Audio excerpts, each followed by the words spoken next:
हेल' लोगोफोर, नोंथांमोनखौ आंनि बड'लेण्ड कसारी इउटुब चेनेलाव नोंथांमोनखौ गासैखौबो बरायबाय। दिनै आं नोंथांमोननो HSLC मेट्रिक थामहिनबा बिनि मार्कशिटखौ बोरै डाउनलड खालामो बेनि सोमोन्दै खोन्थानो नागिरदों। दानिया भिडिअखौ नायलांदो। नोंथांमोना जायखिया मोनसे ब्राउजार खालामना ला, अपेन। आं क्रम ब्राउजार अपेन खालामबाय। बे सार्च खालाम रिजाल्ट आसाम NIC.in सार्च खालाम। ओमफ्राय गोजौआव नुदों नोंथांमोना, ओमफ्राय रल, ओमफ्राय नाम्बार होदो। आं दानिया होबाय।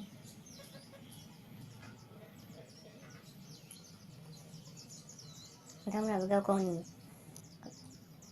रल आरो नाम्बारखौ होनानै नोंथांमोना बे केपचार कड नुदों बेखौ होबानो जाबाय। केपचार क'डखौ सेरखांनायनि उनाव नोंथांमोना बे साबमिटआव सेरना होदो। साबमिटआव सेरबाय आं। ओमफ्रायहाय नोंथांमोना प्रिन्ट नुदों, डाउनलड खालामनो थाखाय प्रिन्टआव सेर। ओमफ्रायहाय डाउनलडआव सेरना होदो, होमबानो डाउनलड जाबाय।